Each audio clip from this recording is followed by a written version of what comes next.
Ladies and gentlemen, welcome back to another episode of the What Are We Doing podcast. My name's Levi McCurdy, and this is episode 210. Can you believe it? Can you believe that we've been doing it for 210 weeks? No, I don't think so. Shout out to all 2,211 of you who have hit the subscribe button. What are we doing? Thank you, folks. I appreciate the support, the recent subscribers. Welcome to the show. I can't wait for you all to hear the laundry list of things you need to do this week. I'm talking A, hit the like button. B, hit the subscribe button, because 66% of you are not, and I don't know why.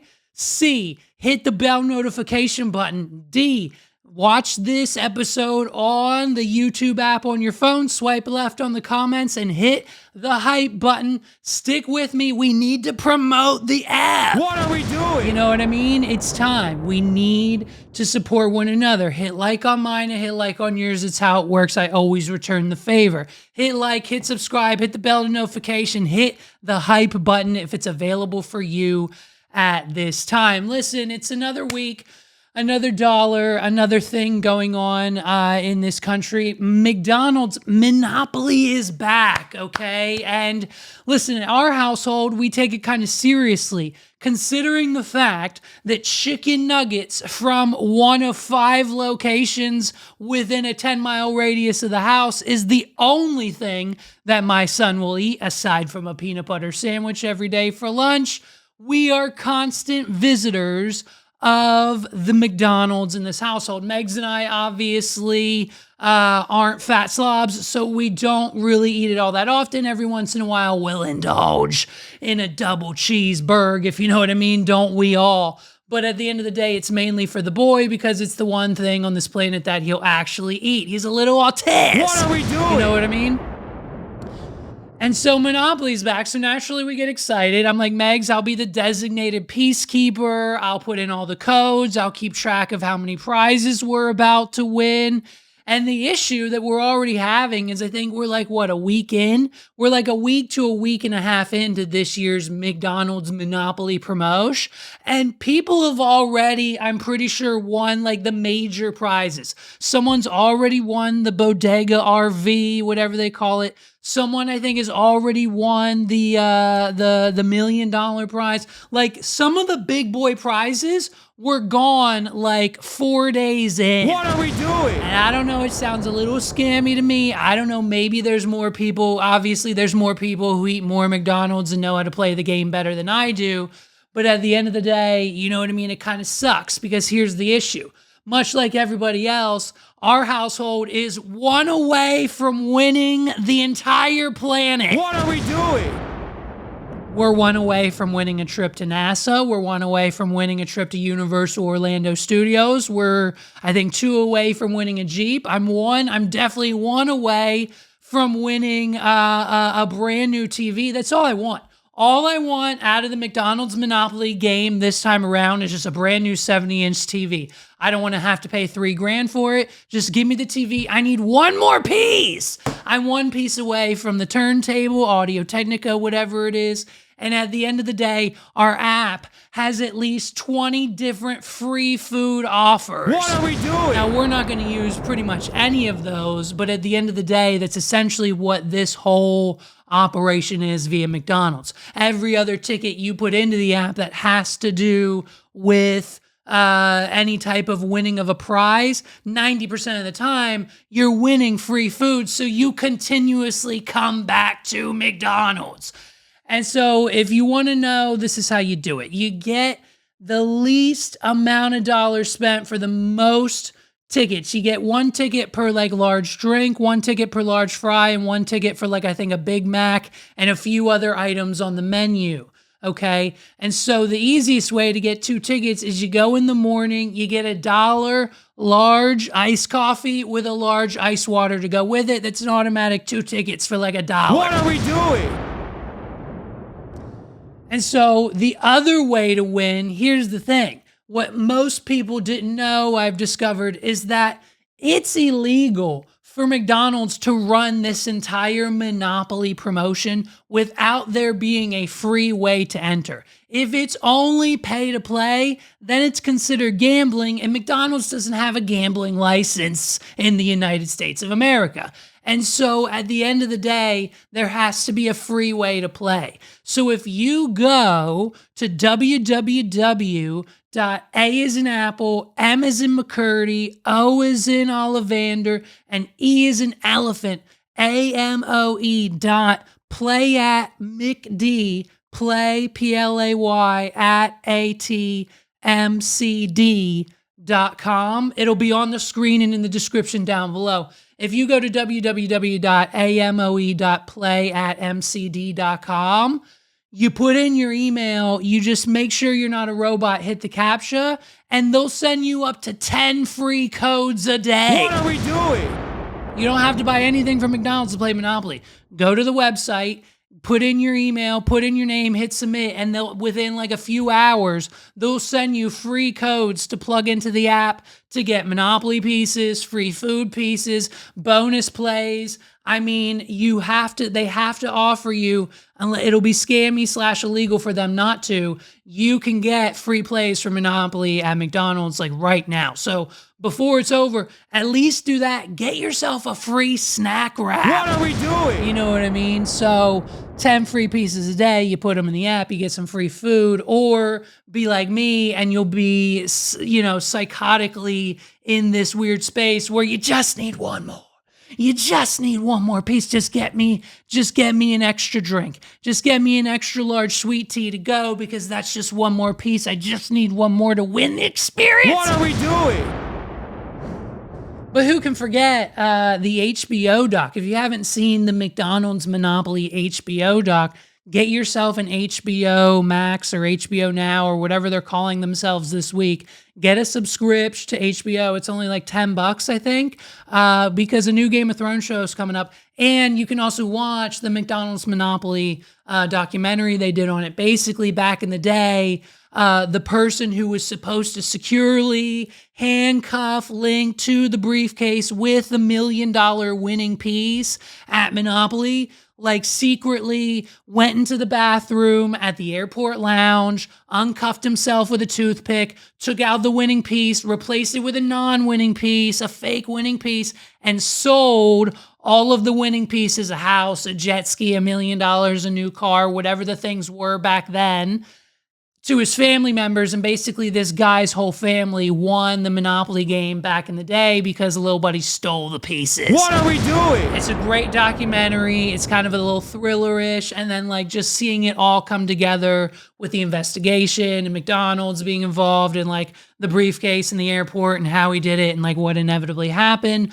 was just, it's a great watch. Get some HBO and watch the Monopoly McDonald's documentary and how they scammed people back in the day. I don't think it's possible today. I don't know if it's possible today, but the fact that like 3 to 4 days in, someone's already won like the second to largest grand prize, the like $100,000 RV, like it's a little fishy. What are we doing?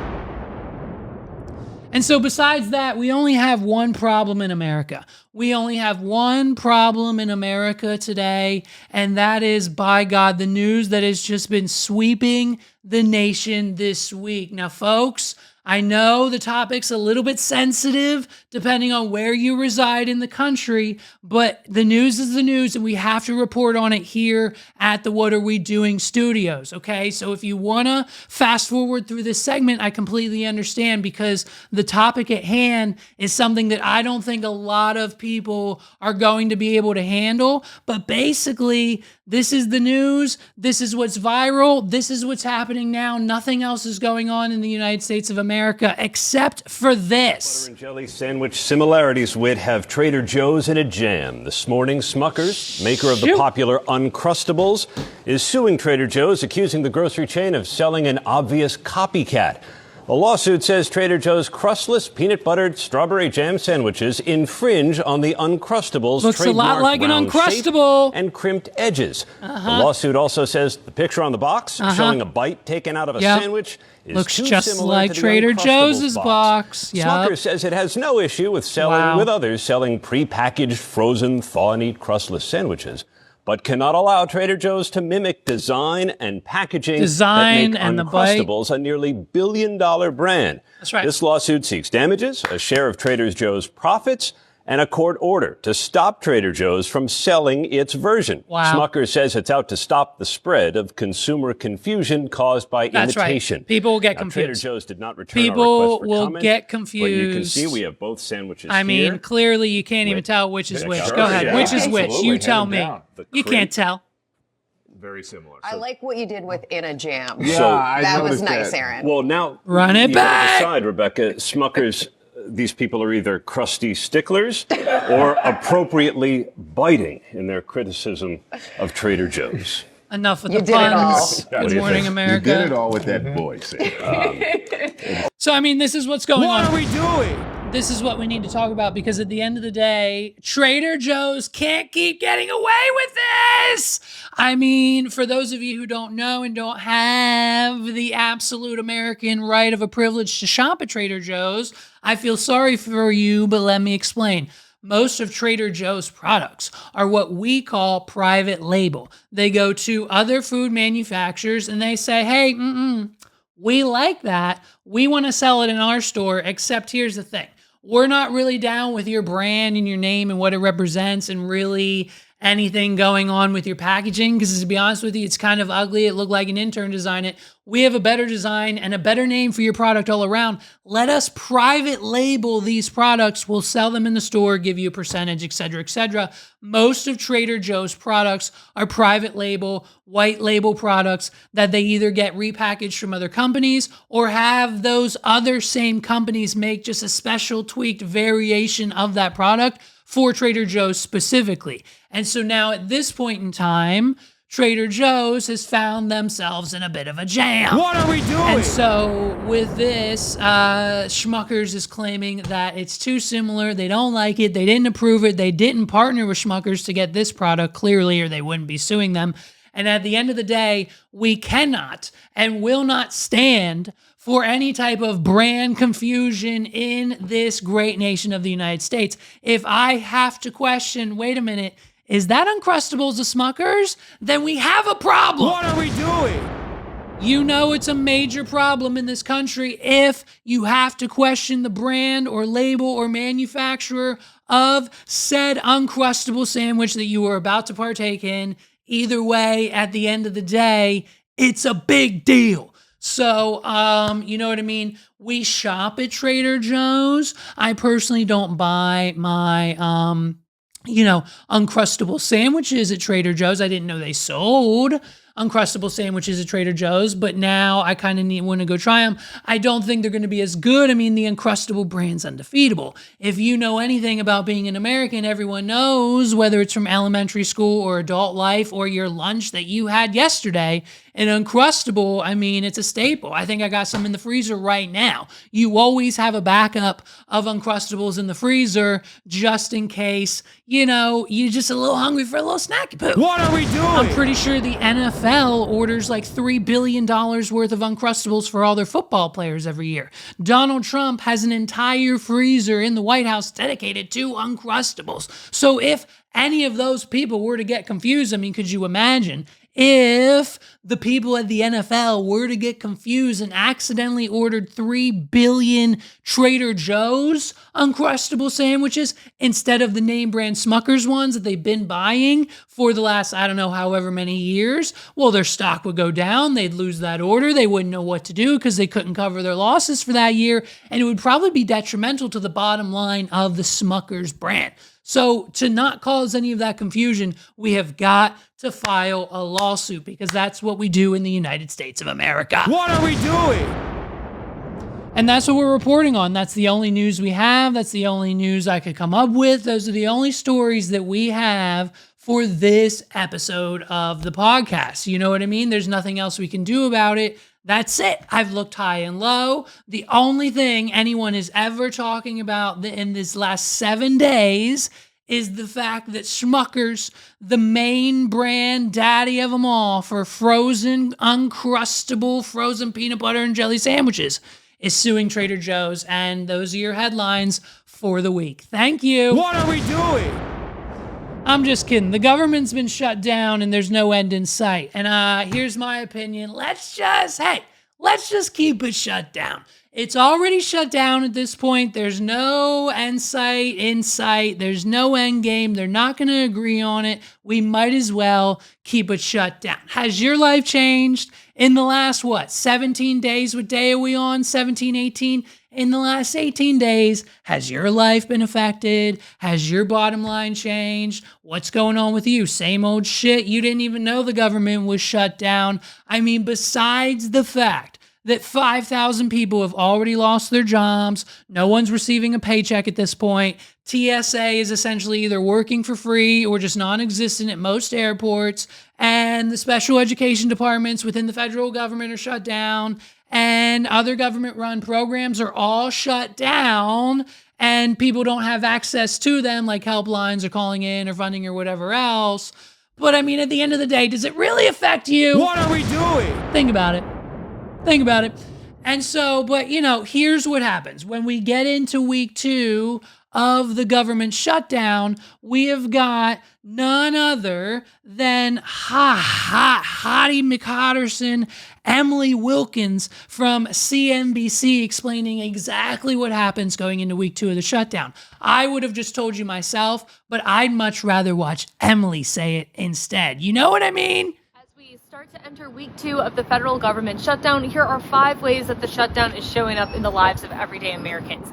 Number 1, layoffs. 4,000 federal employees got laid off from all over the government. Obviously, it impacts those employees directly, but it also reduces a number of agencies, including things like cybersecurity and special education that impact a lot of Americans. Number 2, federal paycheck. Thousands of federal workers did get a paycheck, but they saw it reduced because part of that pay period happened in the shutdown. That means if the shutdown goes on for another 2 weeks, those federal workers could get no paycheck whatsoever. Number 3, TSA, airlines, airports. You're already beginning to see delays as a lot of them are traffic control, or take breaks from work because, again, they are not getting paid now for this time that they are working. Number 4, veterans benefits, particularly related to the GI Bill. Mike Bose, who heads up the Veterans Committee in the House, said last week that a number of them were seeing delays in their payments. And when they tried to call the hotline to get help, there wasn't anyone working there either. And then number 5, the Department of Special Education for the millions of students out there who have special education programs that are funded in part through the Department of Education.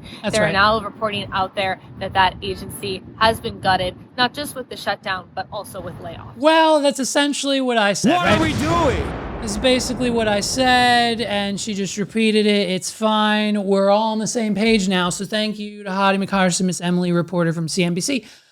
Listen, we're on the road to the longest shutdown in government history ever, okay? Today's like day 18, something like that, and our government's on to be closed at right now, guess what? Bare minimum until probably past the end of next week. What are we doing? How do we know that? Wait for it. Senators have already called it quits for the week. They clocked out at about 3 p.m. on Thursday and said, yeah, we'll see you all back here after our 4-day weekend. Maybe we'll reconvene on Tuesday. But even so, it's now been reported that House Speaker Mike Johnson says he sees no reason to bring lawmakers back in session next week either. So maybe we'll figure it out sometime in November. What are we doing? And the House hasn't been in session since September 19th, so that's almost been a month ago, okay? And so, I mean, the big question that we're asking, of course, that we always do every week on this show is exactly, what are we doing? I mean, that's the question to the United States government. What are we doing? By the way, I've got the answer, and it's a whole lot of nothing. What are we doing? Both sides are completely dug into their positions, and neither side finds it necessary to compromise.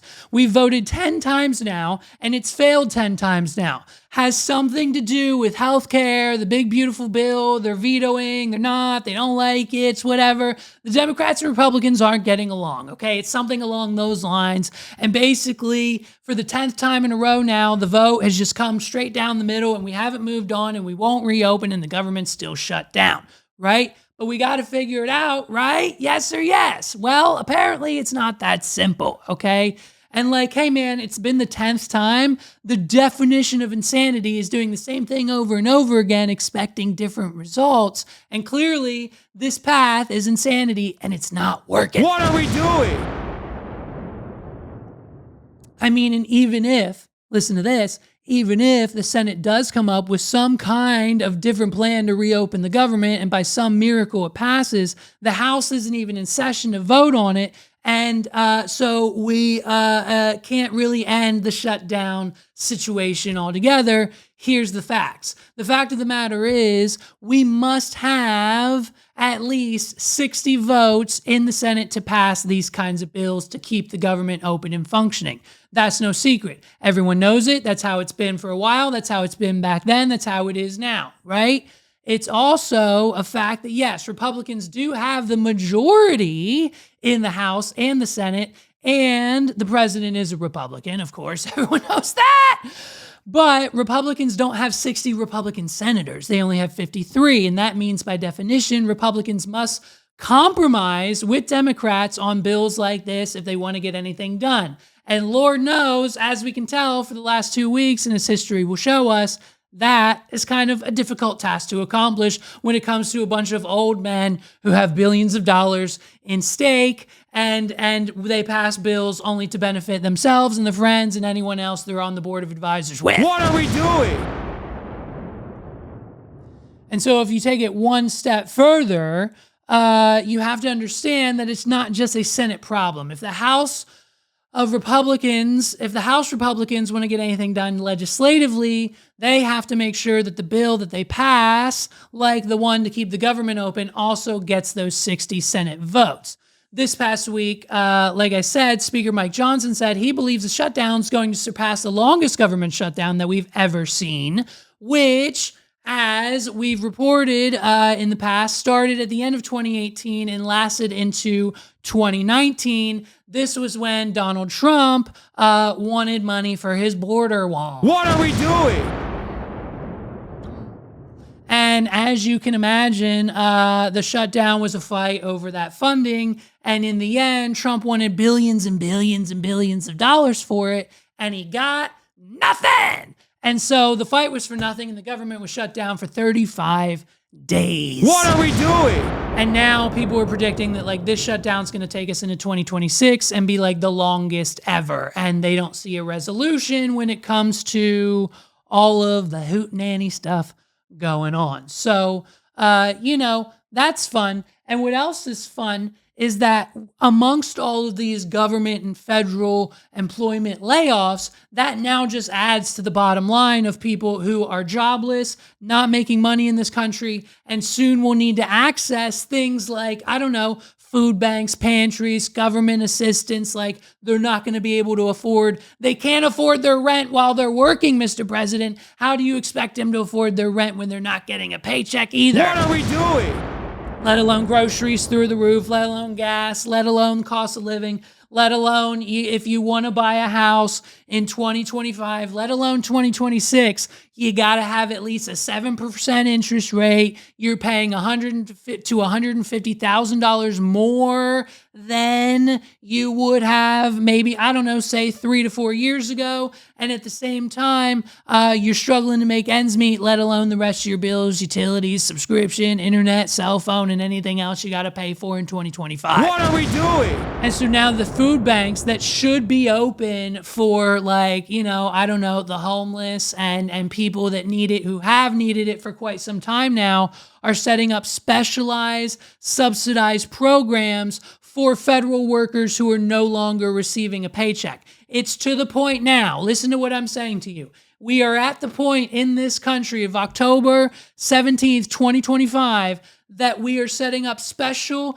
food bank programs. All you have to do is show your federal issue government ID at the door, and we will take care of you with the groceries you need to feed yourself and your family for the next few days. If you need more, come back, because that is the point we're at. It is at the point now where federal employees need to use food banks because they can't afford their groceries. What are we doing? Let alone the average citizen. What are we doing? Let alone us. What are we doing? Let alone you. What are we doing? And let alone, like, I don't know, 70 to 85 to 90% of people in this country. Take a look. I mean, it is shutdown drags on. There are a lot of federal workers who are having trouble paying the bills and having trouble putting food on the table for their families because paychecks are starting to run out. Some are seeing partial paychecks. Soon people are going to see no paycheck at all. Now, the Capital Area Food Bank, they are trying to help with that. I'm here at their warehouse this morning, filled with food. They're going to be doing some special distributions to federal workers. All you need to do is show a federal ID, and then you can come to one of the locations. There are several all around the DMV, Maryland, D.C., and Virginia. Come with your ID, and you're going to get 2 boxes, a box of non-perishable food and then a box of produce. This is where we're at, folks. We'll be distributing food at 5 of our partner sites across the community where we know there's a high density of lower income federal workers and lower income. Can you believe that that is now a term? That is a term that only exists in the United States of America. Yes or yes? What are we doing? Lower income federal workers. If you are an employee of the federal government in which you live, you should, like, healthcare should be taken care of, taxes should be taken care of. The benefits that come along with being a federal employee of your country should be astronomically through the roof. What are we doing? The fact that the term low-income federal employee exists in this country is utterly insane to me. a box of shelf-stable, nutritious items, as well as a box of fresh produce. Wow. And that will be available to those who come and just show any kind of ID that shows that they're affiliated with the federal government in some way, as What a world. an employee or a contractor. Now, here is a list of those distribution sites. You have to come and pick up the food. There they are. There are different distribution days at different locations. Okay. So take a look at the Look, folks, I mean, at the end of the day, I can't, if we're going to just be this blatantly just disrespectful with the rights and the paychecks and the jobs of everyday American citizens, just listen, just shut it down. If the government goes beyond a 60-day shutdown, which I think we're almost there, they're predicting we're probably going to get there. Here's the new rule. I just made it up. I'm pushing it into law because the government shut down. No one's going to deny my law proposal, so it'll probably be a real law by the end of the month.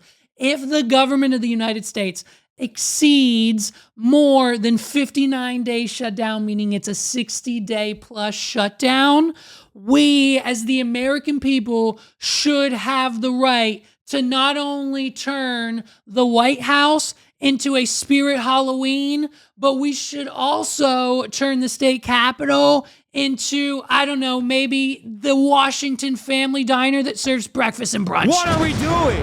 I think if the government is shut down for 60 days or more, we should have the right to lease the land out and turn the White House into an all-access, you can go and shop there, Spirit Halloween for the season, of course, and then once it's done Halloween time, we turn it into a Spirit Christmas! What are we doing? We decorate the White House for Christmas, we turn it into the best store, that's where everyone goes, it's the flagship because the government shut down. They shouldn't be using the White House anyways. We turn it into a Spirit Halloween in there, Spirit Christmas next, and then we turn the state capitol right up the road in Harrisburg into a family diner. And they're serving brunch and they're serving breakfast and it's BYOB, babes. You can make beer, wine, champagne, but no hard liquor because that's how family diners work. What are we doing? So that's all I'm saying. And now even though the government shut down, okay, we're still accomplishing some things. Donald Trump's still working, don't get it twisted, okay? The boy's still going to work. He doesn't take a paycheck anyway because he's already a billionaire, right? Yes or yes. And so at the end of the day, he's out over in the Middle East. He got a peace treaty done between Israel and Gaza. Woohoo, good for him. He didn't win the Nobel Peace Prize, but at the end of the day, I'm pretty sure moments, maybe hours after all of the prisoners were released, all of the hostages were released on both sides, prisoners, hostages, whoever they were released back to their families. And I'm pretty sure within, 5 to 6 to 10 to 12 hours, Hamas was assassinating innocent civilians on the street, those who were to believe to work with Israel behind their back. What are we doing? And so now Donald Trump has responded to that, yada, yada, yada. If they don't stop with the weapons, we're going to use the weapons on them. He said other words, but I don't want to get taken down. You saw the True Social post. Basically, it's hashtag kind of peace in the Middle East because we don't even know if these countries are going to abide by Donald Trump's rules. It's just a signature on a piece of paper. It's not going to stop them from using the weapons they already have.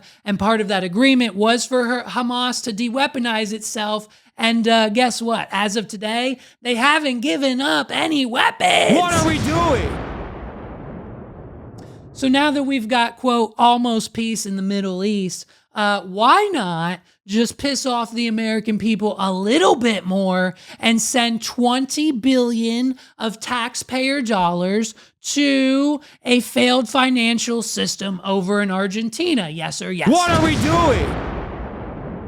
Now that we've wrapped up the peace in the Middle East rally and Trump has signed a peace deal between Bibi and the president and Israel and Hamas and the soldiers and everyone's released and the prisoners and the bad guys and the good guys and people and reuniting with their families, et cetera, all that's over.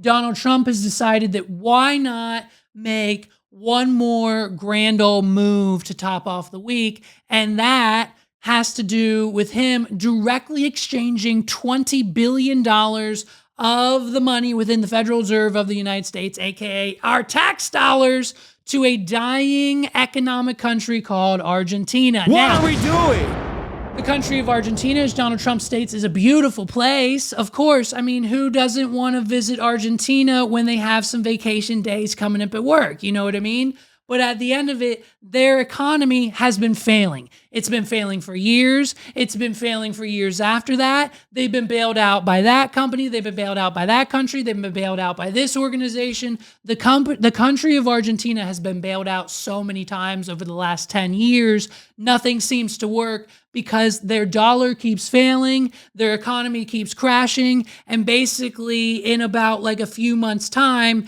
it's said that it will be probably non-existent as an economic country anyways, and I'm not sure exactly what happens when that happens, but at the end of the day, their economy and their country has absolutely nothing to do, very little with the United States. We don't trade with them, we don't do war with, we don't do too much really with Argentina as a whole. So at the end of the day, if their economy does crash and goes to zero and their dollar's not worth anything, yeah, it'll be sad and upsetting and confusing, and they'll have a hard time figuring it out with all of them. But at the end of the day, it doesn't really affect the United States. So why Donald Trump would exchange $20 billion of our dollars in hard-earned cash and tax dollars that I have to give him every year? What are we doing? Why would you exchange it for a failing peso of Argentina? We're getting back like a third of what it is. It's not worth it. And spoiler alert, we're pretty sure at this point in time, based on our $20 billion influx into their economy, it's not enough to save them, and I think it's going to tank anyways. So, you know what I mean? If you don't believe me, just listen to this. The government is shut down right now. It's one thing to have the president leaving the country and flying to other countries, as Trump did today. It's another thing to have the U.S. government shit to do. funding another country's government. Wow. While we are not funding ours. Well, nevertheless, listen. Trump's Treasury Secretary, Scott Bessent, yes, just sent $20 billion. Just sent it's a tiny little, listen, lady, it's a tiny little 20 bill. What are we doing? It's not like, listen, we're $30 trillion in debt as a country. So 20 billion, I mean, Elon Musk paid more for Twitter, didn't he? What are we doing? How much did Elon Musk pay for Twitter? How can we not search that? I don't know why my goddamn microphone doesn't work. How much did Elon pay for Twitter? Here we go. $44 billion. Elon Musk paid out 2 Argentina bailouts just for Twitter. So for Donald Trump to give them a measly $20 billion, why you got your panties all up in a bunch? What are we doing? I mean, come on. In the grand scheme of things, like, we've got Elon out here paying $44 billion for Twitter, which was way overpriced. We've got Elon paying like $500 million for an election. That was way overpriced. And now we're complaining, lady. When other things are going on in the country, you're complaining about a little $20 billion. Why don't we, you know what I mean, just see what happens? Because at the end of the day, what's $20 billion to the $40 trillion we're in debt? What are we doing? U.S. taxpayer dollars to go fund the government of Argentina, to go bail out their currency for some reason. Yeah. Argentina's currency has dropped 27% in value already this year, but we're buying $20 billion worth of it. Sounds like a terrible investment. Why is that? That doesn't seem like a good bet. No. Don't worry, it's just a loan. That we'll never get back. Get that loan back. Right. I don't know. The IMF has had to bail out Argentina 23 different times. Argentina owes the IMF more money than any other country on earth. Most recent IMF bailout was just in April, and even that wasn't enough to keep their economy and their peso another from $20 billion continuing to tank. But so they got a whole Twitter deal this year. We added another $20 billion to their 22. Nevertheless, just so they got Twitter. Argentina $20 billion of your money. Argentina could have bought Twitter. To prop up the government of Argentina. Damn, they should have. Even though we have almost no trade with them, and if their economy or their currency collapses, that would be sad for them, but it would likely have no effect on us. Correct. This is not something we're doing to protect ourselves. It is just a favor to them. Trump and Scott Bessent have given them $20 billion US dollars out of the US Treasury. Yeah. A $20 billion bailout that already appears like quite possibly to be lost down a deep, dark well. Right. Because even after Trump gave them this $20 billion infusion. They're good. Their economy's okay. What happened? CNBC reports today that markets today reacted in such a way that indicates that $20 billion might not be enough.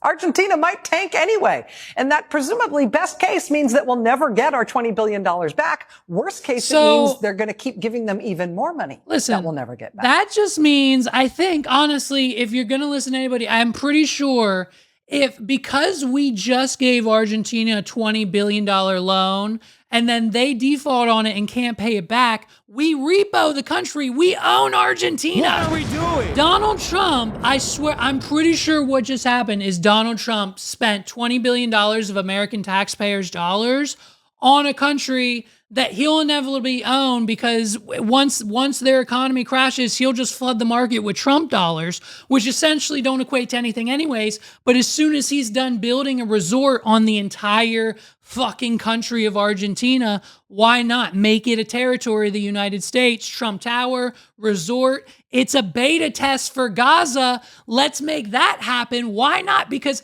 listen, if you spend $30,000 of a loan on a vehicle and then don't pay that loan back, they come get your vehicle, they repo it. So if we don't get, that's how it should work. Yes or yes? What are Stick we with me. doing?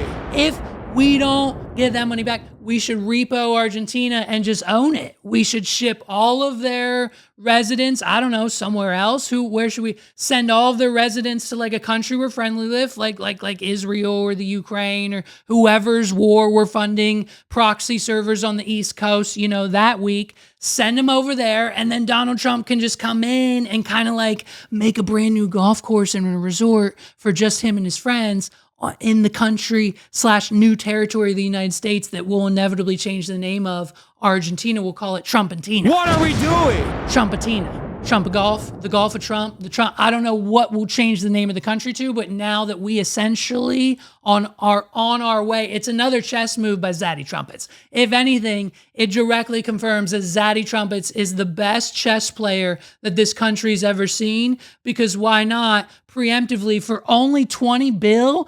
If they're charging Elon Musk $40 billion for Twitter, and Trump just bought a whole country for $20 billion, I'd consider that a freaking score of a deal. What are we doing? So, that's where we're at. That's what we can count on. That's why we're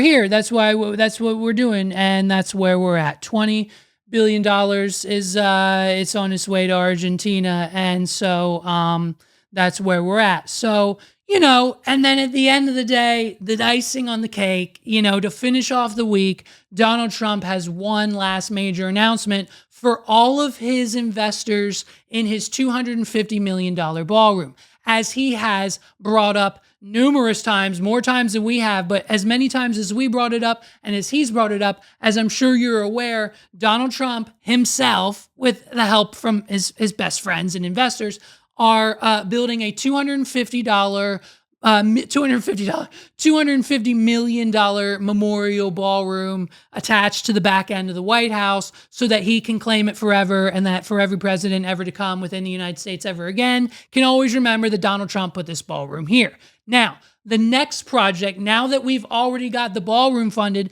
we have a little founders dinner, okay? Everyone who invested in the ballroom gets to come to dinner. It's a delicious dinner, the most delicious dinner you've ever had. Zaddy Trumpets has a new announcement.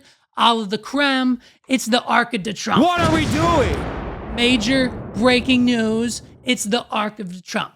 Donald Trump is building his own ark. He is building his own ark. It is a replica of the one in France, and I'm pretty sure the ark in France has something to do with the rise of Napoleon back in the day. It's not looking good. I'm pretty sure Napoleon was a dictator. Don't quote me on it. Let's do a quick history lesson. Was Napoleon a dictator? The answer is yes. Okay, did Napoleon erect the ark? Let's see. Napoleon did not.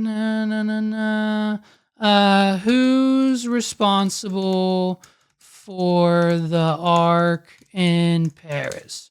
Dun, dun, dun, dun, dun, dun. Napoleon Bonaparte commissioned the ark. So listen, some people who would naturally on a daily basis claim that Donald Trump may or may not be on his way to becoming the D word, don't want to get sued, don't want to attack. Yeah, I'm just a little guy, so I'm not going to say it, but you know what I mean? Some people think that Donald Trump is actually on his way to becoming the D word, and what better way to replicate what Mr. Napoleon Bonaparte, a dictator from Paris, France back in the day, did, and erect his own arch. What are we doing?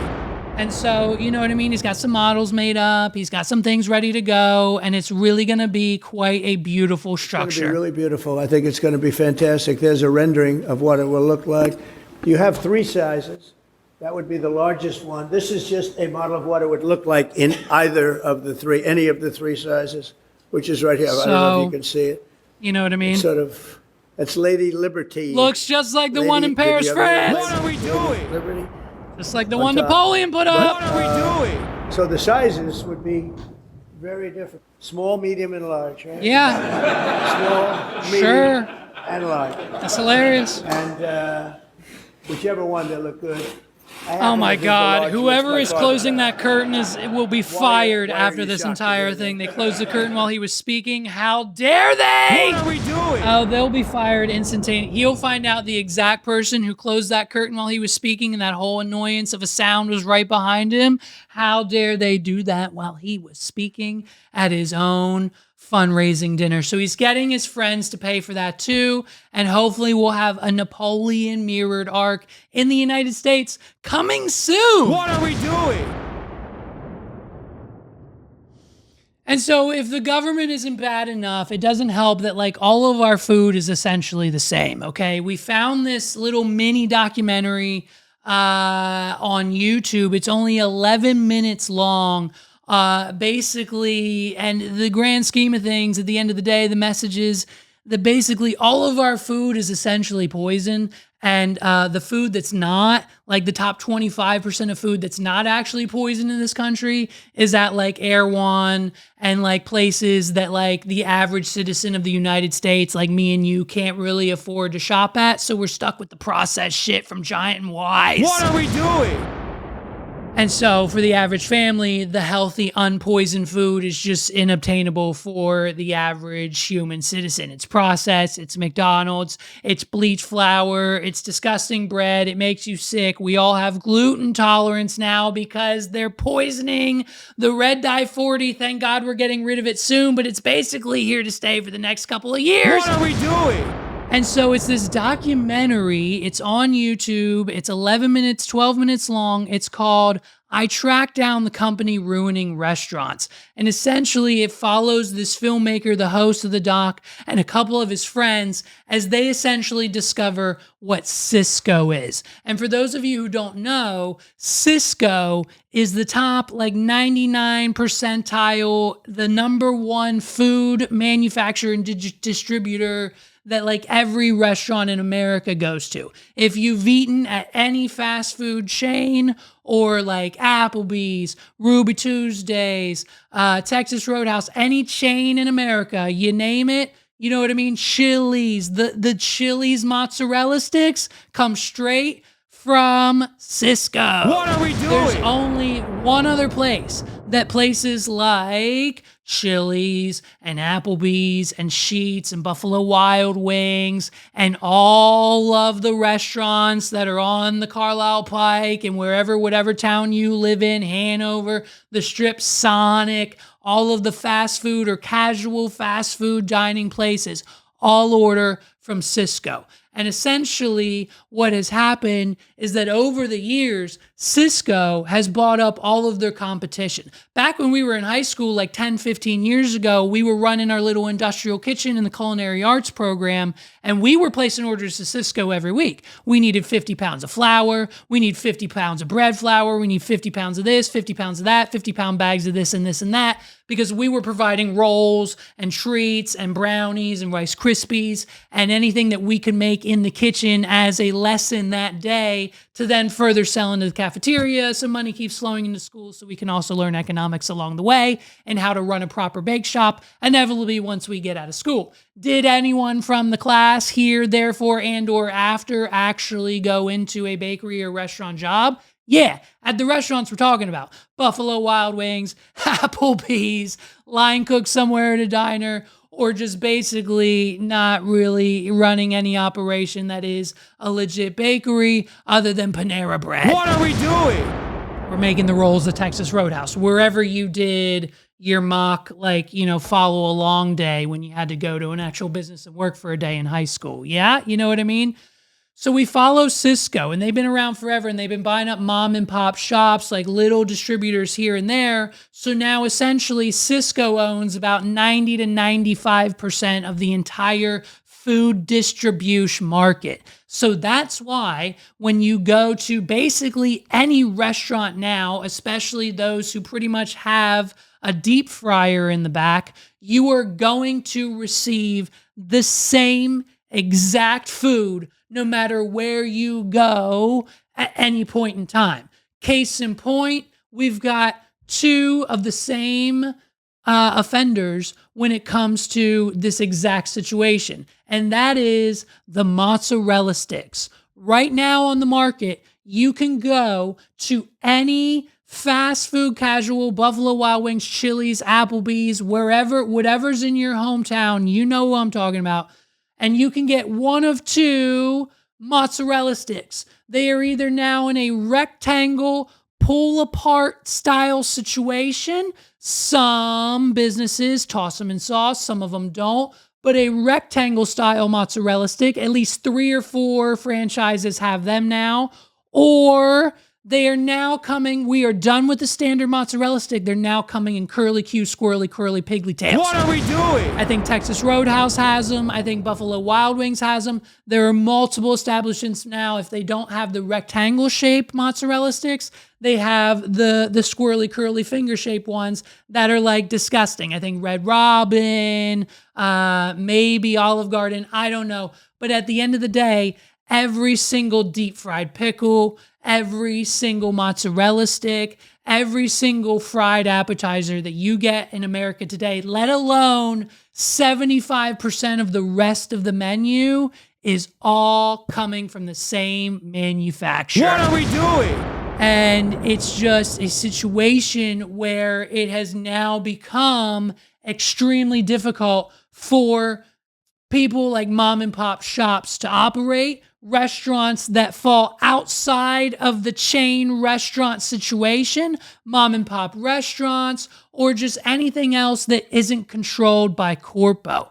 It's very hard for them now to compete when everyone else is getting cheap, deep fried pickles from the same manufacturer, but it's really hard for me to make homemade deep fried pickles at my restaurant when in reality I could just buy the frozen ones and charge you the same because I don't have the money for high quality ingredients because that's where we're at in this country. What are we doing? You have to pay to play. And if you can't pay to afford the ingredients and the freshness that it would require for you to take a pickle, dry it, put it in batter, put it in flour, put it in a clean deep fryer of oil, much rather than paying half, if not a quarter, if not a tenth of the cost for some frozen ones, you toss in the deep fryer for 5 minutes, they're done and they're okay. And half the people who order them don't have the balls to complain. What are we doing?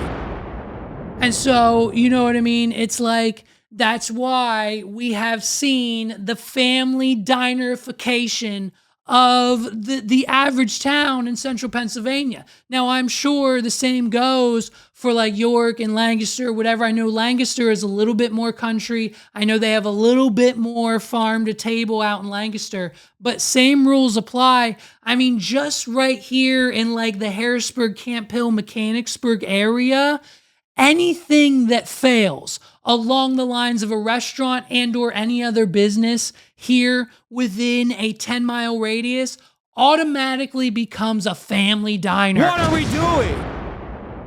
You've got a pizza brand named Santucci's from Philadelphia in there for a year and a half.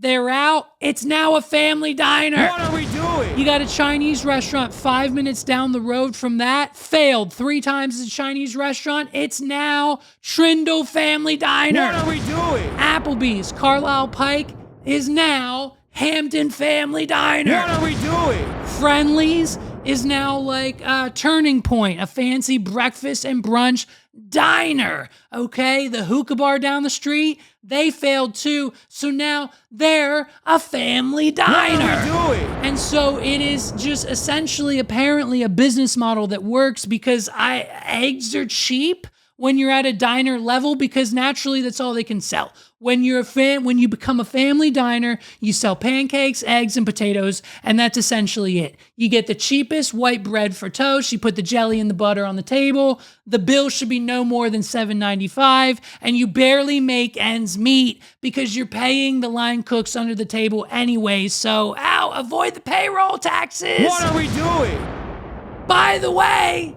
that's not to mention the fact that out of those businesses that have now gone out, those are all real, by the way. We have those brand new 6 family diners either in production now or coming soon right now in our hometown. That's on top of the 15 other already established diners and family diner style restaurants that we have in the town. What are we doing? We've got the Pepper Mill, the Sunlight Diner, the Starlight Diner, Metro Diner, Trax Ends Diner, Lower Allen Diner, Cece's Kitchen, Brothers Diner, Silver Spring Diner, the Lemoyne Diner, the Camp Hill Cafe, and Denny's. What are we doing?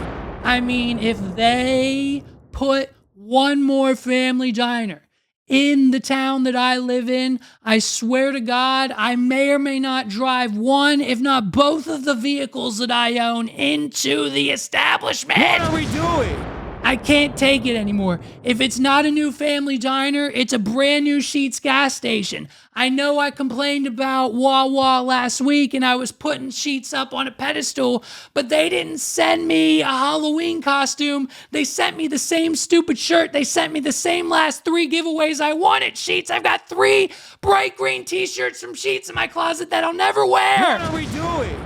So now I want a Wawa, because if that's the only thing they can give me, if all you can give me is a Sheetz and a fucking another family diner that you can get breakfast, lunch, and dinner at, someone needs to step in. We need a business development. We need a business architect. We need someone who knows what the people want. Because aside from family diners and fancy chicken places going in like Dave's Hot and Raising Cane's next month, the only other thing we have is an abundance of pizza and steak places, as well as tobacco stores and basically just shopping centers full of places that no one wants to go. When's the last time you shopped at LL Bean? What are we doing? Like, and what's going in beside LL Bean? Now I gotta Google again. What's going beside LL Bean? I mean, because it's another store that no one's going to.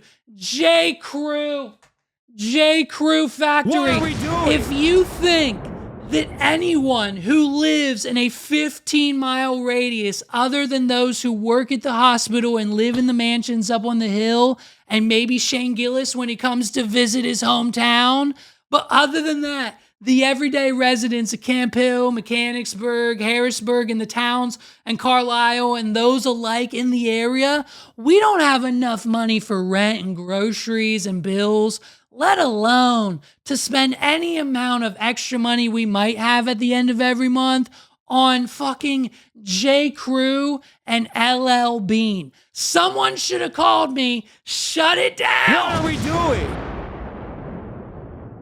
I mean, it's to the point where I can't take it anymore. Every new business that we have gotten in this godforsaken city, in this godforsaken town, in this godforsaken state, has either been another chain or a family diner replacing a chain. Now we've got 12 Tobacco Kings, Tobacco Hut, the tobacco store, all across the street from another, just bing, bang, boom, every corner. There's a new tobacco place here now. It's nothing but family diners, Dunkin' Donuts, and tobacco stores. What are we doing? But at the end of the day, you can all rest assured that everything's gonna be okay. You know what I mean? It's like, at the end of the day, you just gotta take a deep breath and realize that everything's gonna be all right, because everything they're doing at OpenAI with Sam Altman and ChatGPT is on the up and up, okay? We got 2 announcements this week. We've got 2 major AI announcements, one of which is a collaboration with Walmart. What are we doing? Walmart can't be bothered to put freaking Apple Pay in their terminals in any of their stores, let alone anything else to make it easier for their customers to check out at, you know, the checkout stand, other than just a regular credit or debit card. Or if you're like a crazy fool, you have like a Walmart account that you can pay on or something. I don't know. But other than that, they just won't do it. They won't accept the fees. They won't accept the charges. They're against Apple Pay in there at the board of advisors at Walmart. So what do they do instead? They're partnering with ChatGPT and OpenAI. So now all you have to do is open the ChatGPT app on your computer, on your phone, say what product you want to buy, hit yes, say yes, yes or yes. The product's on its way to you. What are we doing? You can now shop at Walmart within ChatGPT. So as long as Walmart has it, which at the end of the day, they basically do, I doubt you can order produce. ChatGPT will probably say, unfortunately, you can't order that right now. But you can order A, B, C, and D. And then boop, you can type in, I need a new TV. And via a few questions of ChatGPT, I'm sure they'll ask you to confirm your details, your login, your shipping, your credit card, whatever.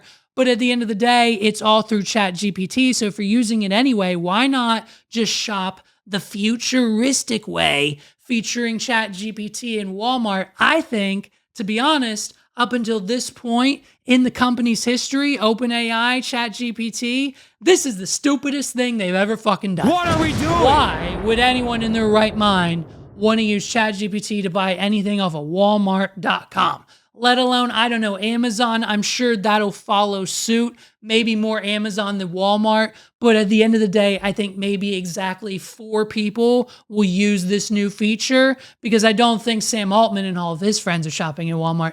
They make millions of dollars a year. They don't know what Walmart is, let alone shop there. So who knows? We'll see in due time if it'll work. It'll probably flop. And like the other AI companies are doing much better than just a Walmart integration.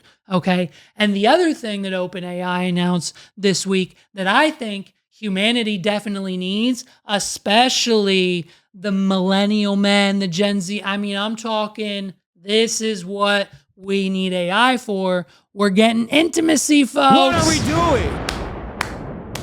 All you got to do is prove that you are 18 years or older via your OpenAI ChatGPT account. You can turn on sexy mode, and now we're flirting with the AI chatbot. Turn her on voice mode. She's talking dirty to you. I'm talking Jason Derulo. Talk dirty to me. What are we doing? Put the song in, dude. Dun, dun, dun, dun, dun, dun, dun, dun, dun, dun, dun, dun. We'll get copyrighted. Dun, dun, dun, dun, dun. He'll get copyrighted. So that's what I'm talking about. ChatGPT, I'm excited. Now this, F the Walmart thing, dude. Forget the Walmart integration. This is what I need.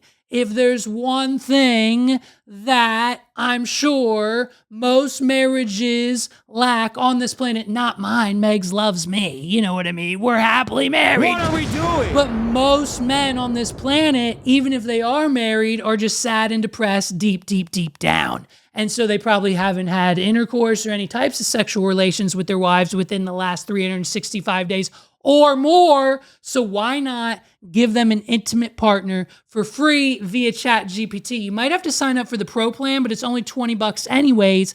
And when your wife asks, hey, why are you spending $20 a month on ChatGPT? Tell her it's for work. Tell her it helps you write. Tell her you put all your emails in there, copy and paste. Tell it to fix it. You should do that anyways with your regular life. But also have your side piece. Make her your girlfriend and just chat with her all day. What are we doing? Why not? I got to come up with a name. We got to come up. I'm going to ask Meg. Me and Megs are going to do it together. Most guys will probably do it on their own because they're just a little too embarrassed to admit that they're confessing their love to a sex robot that is ChatGPT. But hey, intimacy's coming, says the founder, Sam Altman, the company press release just the other day. If you want to talk dirty to your AI robot, now's the time. Ladies and gentlemen, the future is here. Ladies and gentlemen, the time is now. Ladies and gentlemen, I got me a Megan Fox type of AI robot relationship on the way. Let's go. What are we doing? I can't wait. I haven't decided if I'm going to tell Megs about it or not. I don't know. What are we doing? I might name her Megs. Dare I name her after my wife? Dare you name your AI sex girlfriend that's talking dirty to you via the ChatGPT app come the next update? I don't know. Is it weird or not? Let me know in the comments down below and we'll get it popping, babes. Okay? Let me know. Do you think it's weird if you have intimate relations with an AI robot via the ChatGPT app? Yes or yes? What are we doing? Ladies and gentlemen, my name's Levi McCurdy. Thank you for so much for rocking with me this week. There's been a plethora of topics we didn't get to. I mean, Velocipaster 2, that movie, coming soon. Kim Kardashian just released a bush thong, and we're not really sure who that's for. The influencers touchdown in Riyadh, Saudi Arabia. I'm talking Mr. Beast and I Show Speed. Now that the comedians are done and that whole press runs over and all the backlash they're getting, we've tapped into the American influencers. Welcome Mr. Beast and I Show Speed to Saudi Arabia. Not sure why they're there, probably to promote whatever's going on. And just for the same exact reason, why the comedians were there, why the WWE goes there, the UFC, football, sporting events. We've been being bought by the Saudis for years now. And I mean, hey, they might have done. Okay? What are we doing? So it is what it is, but basically Mr. Beast is there now, and I'm sure that'll come with some sort of backlash. Who knows? We're not getting into it. My name's Levi McCurdy. Thank you so much for rocking with me this week, ladies and gentlemen. This has been episode 210. If you haven't done so, hit the like button, hit the subscribe button, hit the hype button, hit the bell notification so you know every time we post a clip, post a short, post an episode. It's every week, every weekend, every day. We try to post something on this channel most days a week. We'll catch you next time. It's episode 211. We're getting up there. We need a guest soon, so let me know in the comments below who you think next week's guest should be. My name's Levi. This is the What Are We Doing podcast, the only one that matters. Peace out, everybody. What are we doing?